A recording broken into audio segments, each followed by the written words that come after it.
중국 최대 네트워크 통신장비 공급업체로 1987년에 설립된 화웨이. 실제 화웨이 핸드폰 사업의 경우 2018년 3분기를 기준으로 애플을 제치며 업계 2위를 차지하기도 했었는데요. 하지만 최근에는 미중 무역 갈등으로 제대로 발목 잡힌 화웨이의 모습이 보입니다. 미중 무역 갈등으로 미국이 화웨이를 무역 블랙리스트인 엔티티 리스트에 올리면서 다수의 기업이 화웨이와의 관계를 끊고 미국의 제재에 동참하고 있기 때문입니다.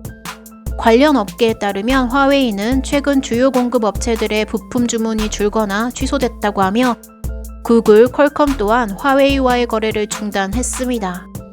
마이크로소프트도 화웨이로부터 신규 주문 받는 것을 중단했고 광학 부품 제조업체인 루멘텀 홀딩스도 화웨이에 대한 모든 수출을 중단시켰습니다.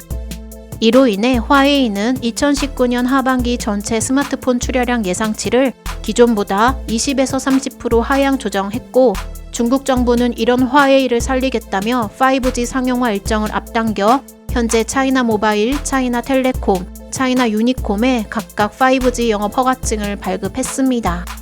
그리고 시진핑 주석은 러시아에서 열린 푸틴 대통령과의 정상회담에서 화웨이와 러시아 최대 유무선 통신사인 MTS가 러시아 전역의 5G 네트워크 건설 계약을 체결하는 상황에 직접 찾아가 지켜보기도 했습니다. 화웨이 살리기에 동분서주하고 있는 중국 정부에 대항해 미국도 가만히 있을 수 없다는 듯 같은 날 훅스트라 네덜란드 주재 미국 대사는 네덜란드에서 열린 글로벌 기업가 정신 정상회의 인터뷰에서 앞으로 네덜란드에서 일어날 중국 정부의 스파이 행위를 막으려면 5G 통신망에서 화웨이 장비를 전면 배제해야 한다고 강력 주장했습니다.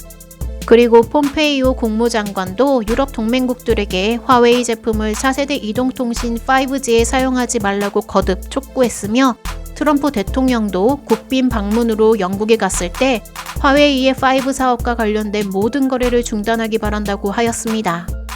이렇게 미국 정부는 동맹국들이 화웨이 제재에 동참하길 촉구하고 있는데요.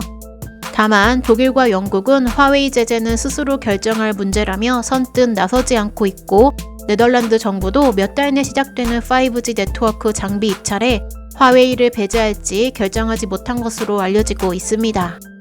그러나 보이콧에 동참하기를 바라는 미국의 요청을 동맹국들이 계속 무시하기는 힘들 것으로 보이는데요.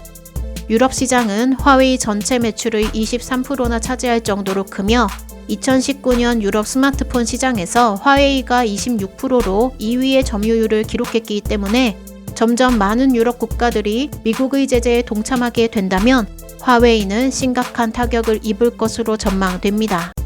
하지만 이런 가운데 우리에게는 좋은 소식도 들려오는데요. 카운터포인트 리서치에 따르면 미국의 화웨이 제재로 인해 유럽 시장에서 국내 기업 중 삼성이 수혜를 입을 것으로 전망했습니다. 왜냐하면 현재 화웨이가 높은 점유율을 보이는 가격대는 150에서 399달러인데 삼성 A50 및 A6 모델이 이 가격대에서 화웨이를 대체할 상품으로 선택될 가능성이 높기 때문이며 400에서 599달러의 가격대에서도 삼성이 수혜를 입을 것으로 전망했습니다. 앞으로 화웨이가 강력한 미국 제재 안에서 어떻게 살아남을 수 있을지 그리고 이로 인해 실제로 삼성이 수혜를 입게 될지 귀추가 주목되는 바입니다. 시청해주셔서 감사합니다. 좋은 하루 되세요. 다니로드였습니다.